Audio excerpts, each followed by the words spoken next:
விஷச்சாராயம் மருந்தி 36 பேர் உயிரிழந்துள்ள நிலையில் இதில் தொடர்புடையவர்கள் மீது இரும்பு கரம் கொண்டு நடவடிக்கை எடுக்க வேண்டும் என கட்சித் தலைவர்கள் வலியுறுத்தியுள்ளனர்.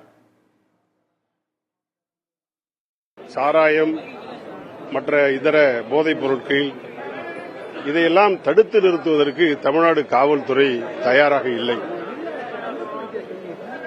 அவர்களிடத்திலே சில தகவல்களை சொல்கிற போது இது நாங்க பிடிக்க மாட்டோம், இது தனியா இன்னொரு போலீஸ் அது தனித்துறை போலீஸ் இருக்கு, அவங்க பிடிப்பாங்க என்று சொல்கிறார்கள் என்று சொன்னால் வழிவிடுகிறார்கள் என்று எண்ண வேண்டிய சூழல். காவல்துறை விழிப்போடு இருக்க வேண்டும். அந்தந்த காவல் நிலையங்கள் அதற்கு பொறுப்பேற்க வேண்டும். ஒரு கிராமத்திலும் என்ன நடக்கிறது என்பதை முன்னறிவதற்காக இன்டெலிஜென்ஸ் துறை இருக்கிறது, உளவுத்துறை இருக்கிறது. இந்த துறைகளை இன்னும் நவீனப்படுத்த வேண்டும்.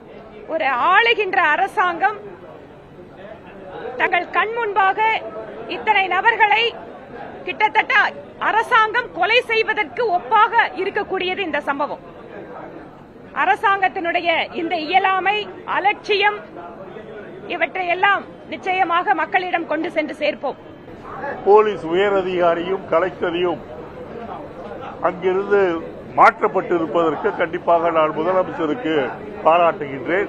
ஆனால் முதலமைச்சர் அவர்கள் தமிழகம் முழுவதும் எல்லா மாவட்டங்களிலும் கள்ளச்சாராயம் இருக்கின்ற நிலையில் உயரதிகாரிகளை உடனடியாக எல்லா இடங்களிலும் தேட வேண்டும், பிடிப்பவர்களை கடுமையாக தண்டிக்க வேண்டும் என்று கேட்டுக்கொள்கிறேன். இந்த சாராய விற்பனையில் தொடர்புடைய அரசியல்வாதிகள் மற்றும் இதற்கு உடந்தையாக இருக்கின்ற காவல்துறை மற்றும் மது ஒழிப்புத்துறை, மாவட்ட நிர்வாகத்தில் இருக்கிற உயரதிகாரிகள் சஸ்பெண்ட் செய்யப்படுவதை காட்டிலும் அவர்கள் டிஸ்மிஸ் செய்யப்பட வேண்டும். வெளிப்படையாக நடக்கிற இந்த நிகழ்வில் உளவுத்துறையின் தோல்வி பெருமளவிலே இருக்கிறது.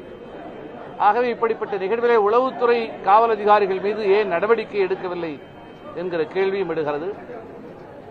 பணியிடை நீக்கம் என்பது ஒரு தண்டனை அல்ல என பல தருணங்களில் நீதிமன்றங்கள் தெளிவுரை தந்திருக்கின்றன.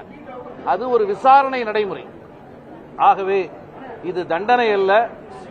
தவறிழைத்த குற்றத்திற்கு உடந்தையாக இருந்த காவல் அதிகாரிகளை உடனடியாக கைது செய்ய வேண்டும்.